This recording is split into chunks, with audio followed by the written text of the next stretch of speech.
একটু বসেন না, একটু ভাবেন যে আমাকে চলে যেতে হবে, চলে যেতে হবে। এই কোলাহল, এই ব্যস্ততা, এগুলো থাকবে, থাকবো না আমি। সাইয়েদনা ওমর ফারুক বলেছেন, মুতু ক্বাবলা আন তামুতু, মরার আগে একবার মরো।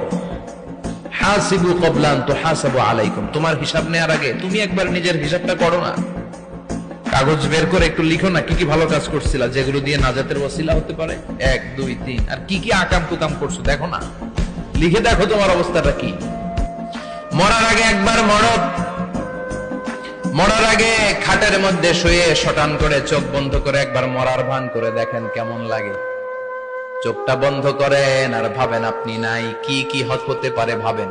আপনার ছেলে মেয়েরা কান্না জুড়ে দিবে, আপনার প্রাণের স্ত্রী বিলাপ শুরু করে দিবে, বন্ধু বান্ধবের চিৎকার আর মাতম, স্থানীয় এলাকার মসজিদে ঘোষণা, অমুক এলাকার নিবাসী অমুক ভাই অমুকের ছেলে অমুক দুনিয়ায় নাই। সব আত্মীয়রা চলে আসবে, ফেসবুকে স্ট্যাটাস দেয়া হবে, সবাই সবাইকে জানাবে বিকাল 4টায় অমুক হাই স্কুল ময়দানে আপনার জানাজা।